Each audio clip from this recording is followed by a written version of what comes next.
What's up, Cowboys Nation? It's your boy Mike Keefe here, bringing you more Dallas Cowboys coverage. And today, the only thing I gotta say is, hey Giants, how about them Cowboys?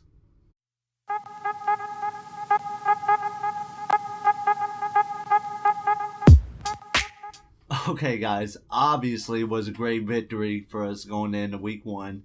We had Zeke back. Jalen got to have his real NFL debut in which he played a lot of snaps.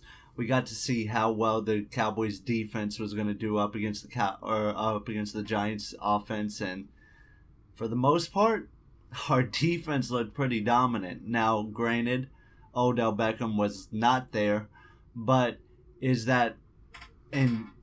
Odell's presence really gonna ultimately change the score of that game by over 2 touchdowns? I don't know.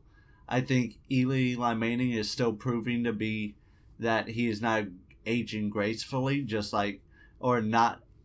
unlike his brother, who he played pretty damn well up until that last season. So, I mean, the way that DeMarcus Lawrence, possibly the game's MVP, was able to get 2 sacks.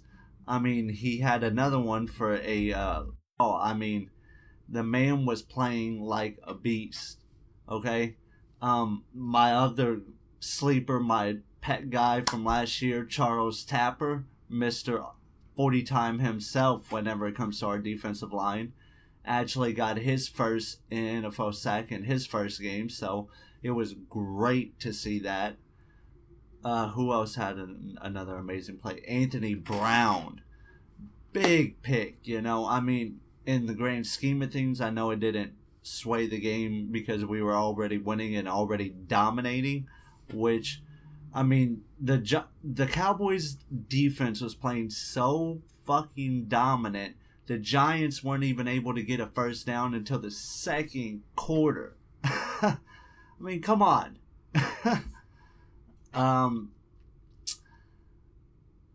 Someone I didn't really notice, but he had a better game than what I thought. Congratulations to you, Jalen Smith.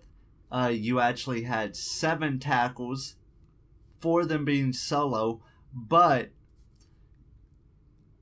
almost every one of your tackles was in a very crucial moment inside the game. So, a lot of big third down stops. He stopped a couple runs short. I know that there was that one wherever, it kind of looked like he wrapped his arm up underneath his leg and kind of tripped up the guy. I mean, for his first tackle. But for the most part, looked pretty good. I mean, definitely not worried to have him out there, but hopefully he continues to grow. We're starting to see the nerves inside of his knee regenerating, so great signs there too. Seeing Zeke play this game was a lot of mixed reactions. I mean, he didn't have the best of games, but it sure as hell he fucking had to fight for every single yard he got, I mean, offense goes as far as he takes us most times. I mean, there's another topic which I'm really going to delve into here in a minute or so, wherever it comes out to me talking about some others. A combination of guys who I don't know, and I'm going to have to continue to monitor this season and see how well that is. So, Terrence Williams had 6 catches for 68 yards, even after he had to leave the game there for a while, wherever they had to go tape up his ankle, because he turned that thing sideways there at one point. Congratulations to Jason Witten. You are now the Cowboys' all-time leading receiving yards leader.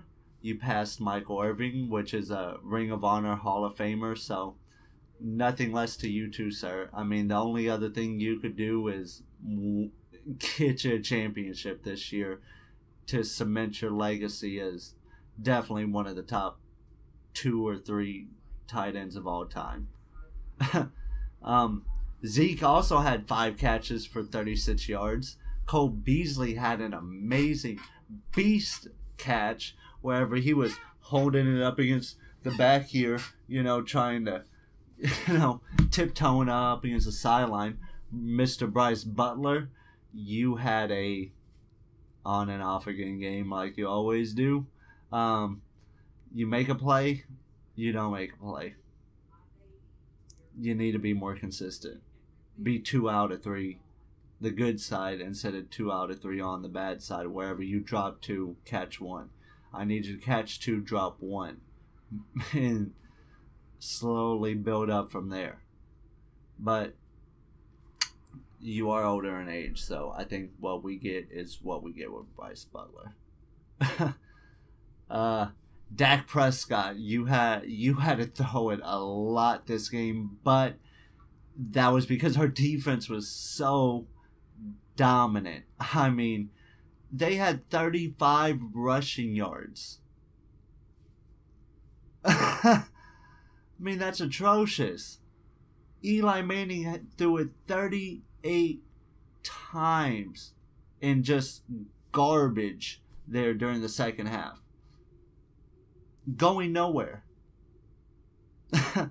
Dak Prescott, you had a pretty good game whenever you... See, Dak Prescott was 24 for 39 for 268 yards and a touchdown. But if you take out his attempts to Des Bryant, he's 24 or he's 22 of 30. Just saying. That's the combination I'm going to have to continue to monitor going throughout the season, because last season, you could really say, well, Des Bryant has only really played with Tony Romo his whole career, so Tony Romo molded him into his receiver. But Dak had a whole offseason now with you, Des. And just, I don't know who is more to blame, Dak or Des, but Dak was pretty on point whenever it came to everybody else. Whenever it came to Des, I don't know if it's Dez's lack of pure route running that throws off Dak sometimes, wherever Des kind of will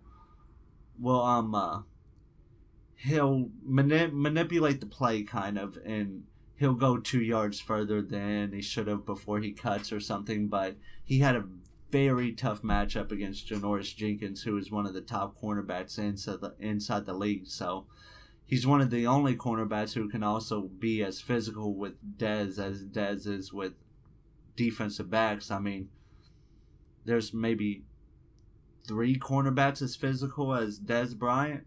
Richard Sherman, Patrick Peterson, and oh boy there, Janoris. I mean, let me know if you know of any more who are just as physical and can literally lock down Dez for an entire game. I don't know none.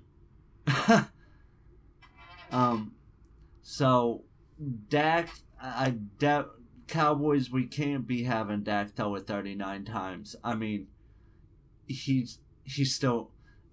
I think he took a step forward this game.